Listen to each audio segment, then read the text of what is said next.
A'udhu billahi minash shaitanir rajim. Bismillahir rahmanir rahim. Nahmaduhu wa nusalli ala rasulihil kareem. Rabbi shrah li sadri wa yassir li amri wa hlul uqdatam min lisani yafqahu qawli. Sallallahu ala nabiyyil ummiyil kareem wa ala alihi wa ashabihi wa sallam. Sallallahu alayhi wa sallam. This is the blessing of Allah subhanahu wa ta'ala that He provided us the opportunity to bring a special guest with us in this whole month of Barakah, that they can guide us. Some guest was here to support us about the spiritual stuff or about the different religious aspects, and today we have our guest, honorable guest, Dr. Andaleeb, to discuss about the health issues, the people who have different health issues. My name is Dr. Fasa Bibi and you are watching DM News English. Keep watching our program Ramadan and Family Hour. Dr. Andaleeb, welcome in the Ramadan and Family Hour program. Most welcome. Jazakallah for inviting me. So, there are many questions people ask because we do under Mustafa Sharif organization, we do deliver different health awareness programs, and you are our guest in many of the programs. We were in the previous program, we were discussing about the cardiovascular diseases, and we were discussing about the diabetes. So would you like to elaborate a little bit more about the diabetes and Ramadan? Yeah. As previously I emphasized, obviously, that if you can tolerate, by just thinking that you have a diabetes, you can't keep the fast. So that's not anymore, I can't say an excuse. Obviously, Allah Ta'ala is very flexible, that the fasting is only for the people who can tolerate it and mentally and physically are in a position that they can keep the fast. But being a medical professional, there is no harm keeping fast, but you have to discuss with your doctors first, because there needs for modification of your medication. That could be possible now. Every doctor can guide you regarding and change the medication doses according to your keeping fast and breaking fasting time. And during that time, they can let you know how to monitor your blood sugar. It's only depends on how good you are in yourself, in your health, to keep fast. However, fasting as a whole has lots of benefits on human body, specifically in case of diabetes as well. As the fasting itself is a mechanism that body needs always to regulate itself, to self-heal itself, to correct itself, and to repair itself. So we know that cause of the diabetes is because of the damage of the pancreas beta cell that can cause the less production of the insulin that our body needs to metabolize sugar, and then that sugar is going to be used in our muscles. So diabetes mean it's obviously the person what it faces, it is that absence of sugar. So that's the reason they lose weight and they become weaker and weaker. However, there is excessive sugar in their bloodstream. So that less sugar is because the body don't have insulin that get the sugar from the blood, bring them into the muscle where the body can use as an energy source of energy. So what happened in the diabetes, that insulin that bind with the sugar, bring it into the cells, and the cell can use it, that is not there. So what is happening, we are having carbohydrates, fats, and proteins, and the body is taking away sugar from there, metabolizing it, all those products into different parts of the body's intestine, and changing into the sugar, and that sugar goes into blood. But because there is a deficiency of insulin, and that happens in different, there is inherited causes of of diabetes as well, that includes type 1 diabetes, and that is form of autoimmune disease in which the body itself damages its beta cell or pancreas, and that leads to have insufficiency of insulin, and that causes type 1 diabetes. However, in those people where most of them we call the type 2 diabetes, where in those group mostly people are obese, and obviously the age above 30 to 40 years of age most of the time. So in those situations that our pancreas has been overused and hasn't been repaired itself enough, So what happened? Those beta cell has been damaged. What happened as a whole in fasting, that the body repairs itself. So it means that obviously if you have a type 2 diabetes, or the damage has happened to your body or the pancreas, that's going to have a positive impact in a way that the fasting can help also to repair, like any other part of body, that pancreatic cells as well, that going to produce better insulin if they have. In type 1 and the type 2, there's a main difference is that in type 1 there is a complete or more deficiency of insulin, because there is lack of capacity of the beta cells, or they are damaged and quite a lot because of autoimmune problem, or they are formed in that way. But in type 2, still beta cells are working, but they are not working enough. But as a rule for the fasting, it helps also for the pancreas to get better, repair itself, because at that time when the pancreas is just working and trying to produce insulin in order to get the sugar that we're eating in lunchtime, breakfast time, dinner time, in between snacking, all those things. So in fasting, because there is not much sugar is coming, there is a period of absence of sugar. What happened in that situation, that it helps pancreas, give it time to settle down. Those cells that are already there, they get repaired and they get better as well. So it has positive impact, not any negative impact. But the most important thing is how your body reacts to the periods of absence of glucose, and how are the duration of your medication that you must have to speak to your health professional before starting Ramadan and before starting fasting. So I have actually noticed, because there are some people in our family and very close friends, and they actually, I seen them, they always say that they have the diabetes, but then I seen them having the biscuits and the cakes and fry stuff, and then obviously they suffer the diabetes. So what do you say about those people, what they should do? Being a obviously person, we should have always obviously healthy diet. The healthy diet means that it contains, most portion contain the vegetables and proteins and little bit of carbohydrates. So if in that proportion we can eat, that's going to be all right, because body now have capacity to deal with the protein, obviously, because different enzyme deal with the protein that is also secreted by pancreas, and the insulin deal with the glucose. So the recommendation is the same, that obviously they tried to reduce the carbohydrates as much as they can.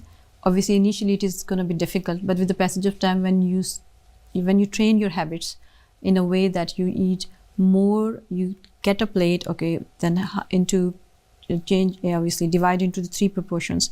So the majority should be the vegetables, and then a little bit of them, if we can divide into 3 parts, then the third is going to be protein, and then smallest of the part should be the carbohydrates.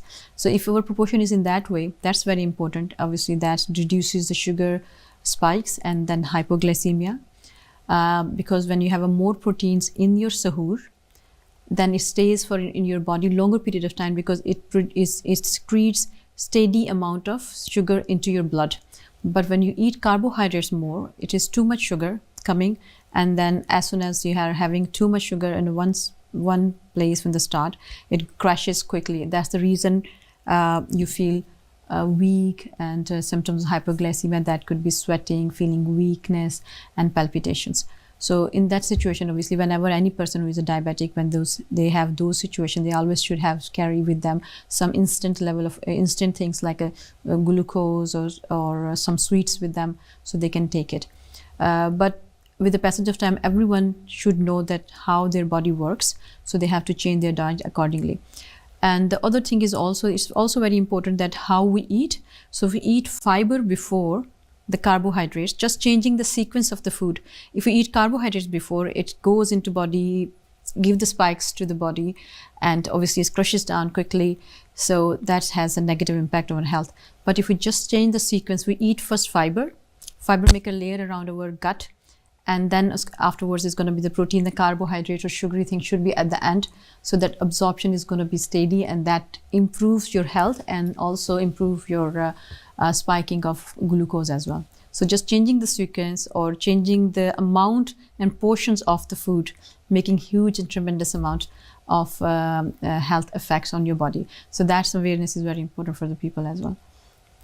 Yeah, sometimes people come in our programs and they obviously we have the bigger gatherings and they some people get very what should I say because they come to us and they want us to give the food to them immediately because obviously they have sugar, and sometimes it's become difficult for us to manage, but now we are used to it, so we always have some extra food on the side for those kind of people who actually have diabetes. But what do you suggest to those people? Because obviously because we are working in the community, we try to look after the people around us and we do consider the health issues, but sometimes when they go to different other places, obviously it's not always available.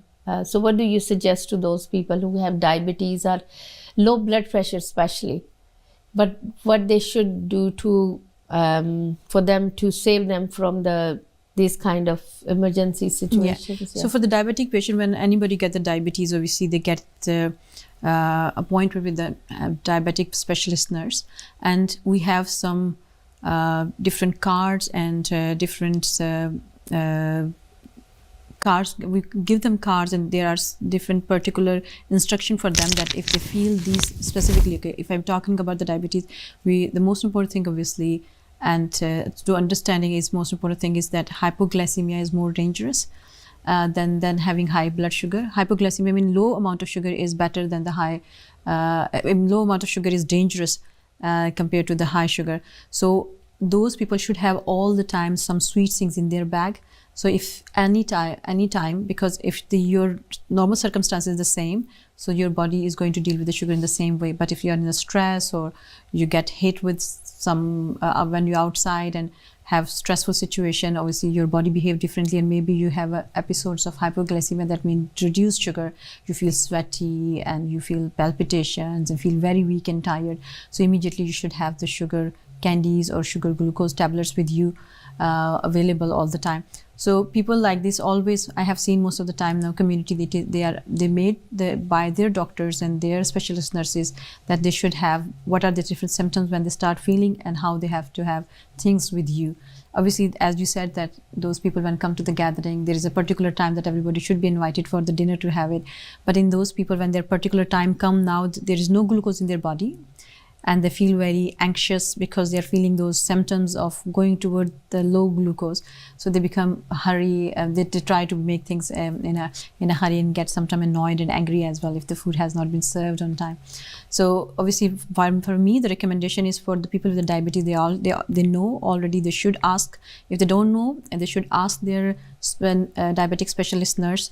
They have a cards and that shows that which are different symptoms they have to keep an eye and what they should keep with them. It's the same like people who have allergy, and they should have an EpiPen with them. If there is anything happens, they should do it. Second, you ask about the people with the low blood pressure. So they should have all the time the water or something salty in their bags with them. Or obviously if they are going far away, they should have something with them before they go, because when you are outside, anything can happen. So these are the precautionary measures people should take. So they in a big gathering where the things should be on the schedule way, the schedule is not going to be disturbed, and they can very easily enjoy food with the people. And obviously when we are being a Muslim, obviously one is responsibility of person itself. The other is obviously if we know these type of people are in our gathering, so we should make in a way that if we can do some arrangements so they can have the food on time. Yeah, no, I understand that. Actually, what happened is in the gathering, sometime